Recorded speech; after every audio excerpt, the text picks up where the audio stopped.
Matter of fact, let's just first throw something else in there, and then we'll get to that. Active. Now, A, active. Don't allow the sun to go down on your wrath. Does it mean you can't go to bed angry? No, I didn't mean that. Don't let the sun go down upon your wrath. Seething anger. Because it says you will leave a door open for Satan. That word Satan is where we get the word slanderer or brethren. What happens is when you go to bed on that kind of anger, you may have some unresolved conflict, and you're not going to stay up 2 weeks before you get it resolved, but you don't have to go to bed with that seething anger. Because when you go to bed with seething anger, you lay down and you think, I've got the stubbornest husband, I got the stubbornest wife in the world. And you lay down and you won't talk, and you're mad, and you pull the covers over, and you pull over your head and say, God, I hope one of us don't wake up in the morning. Preferably them. And while you're there, the slanderer of the brethren says, you know what? You're right.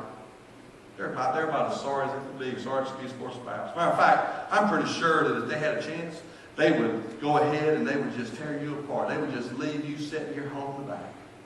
I mean, if they had their chance, they would show you just how it was. Matter of fact, I bet you, if you weren't careful, he's probably got a girlfriend. She's probably got a boyfriend. Matter of fact, they probably seeing them tomorrow after they leave you alone. And you wake up in the morning madder than you were when you went to bed. And you're mad at them for something they haven't even done. Because the slanderer of the brethren, you have opened the door. And he's talked to you all night. And he's filled your head with so much junk that you are ready. I mean, matter of fact, if you don't go ahead and talk about it, or at least get something out of the way, then it's going to be pent up anger and frustration, and it's going to explode. And when it does explode, it's going to explode at the wrong time, in the wrong way. Your spouse will not ever understand why you're getting so mad at them because they didn't shut the door. It's got nothing to do with the door. It's got to do with something that happened 2 months ago, 3 months ago, 6 months ago, and it's festered and it's festered and it's festered, and all of a sudden, that was the straw that broke the camel's back. And now the safe zone is gone. They're not going to talk to you. I'm not going to talk to you when you're doing this or this. I'll talk to you when you do this. The Bible says the way to get into God's house is to enter gates with thanksgiving, of course, with praise. Same way with us. If you want to come talk to me, you know what? Let me hear some positive. Let me hear that you love me. Give me some reassurance. If you're talking to your spouse, give your spouse reassurance that you love them. Don't start out with, well, I'll tell you one thing. You start out with, honey, I love you. There's nobody like you. But we could talk about something. Something's really, I don't understand. Help me understand it. That's a whole lot better than, you are one of the most hard-headed, stubbornest people I've ever met, and I don't know why I didn't listen to my mom.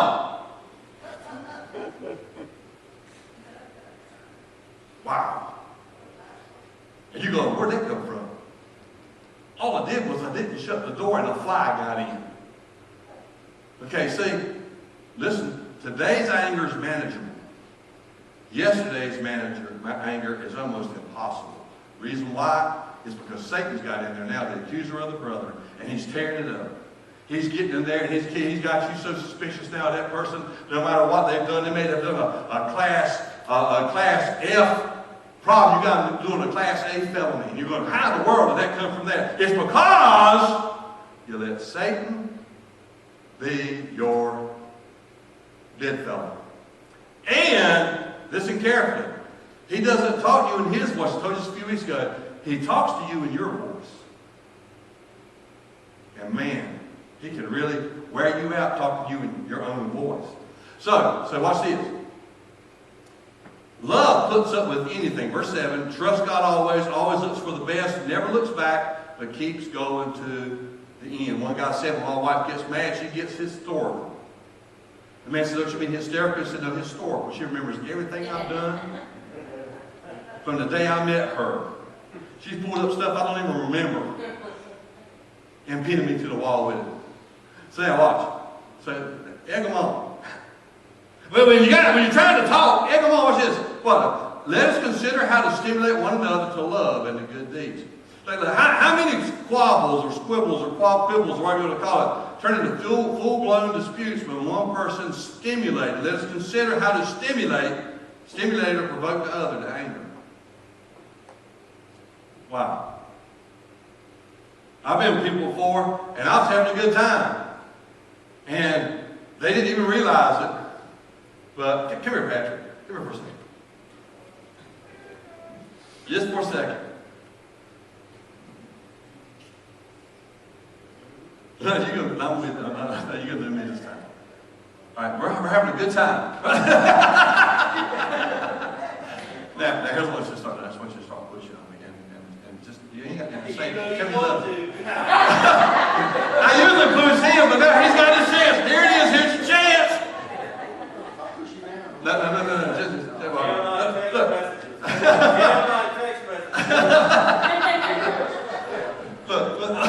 I'm trying to have a good conversation with him, and he just keeps edging me. And you know what's going to happen? Eventually, I quit smiling. Matter of fact, I start doing like this.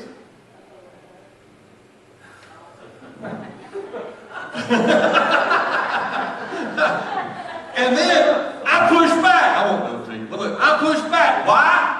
Because he stimulated me to wrath. He's got a burr under his saddle, and he is not going to be satisfied till he finds out. And so okay, well, I'm sorry, I guess it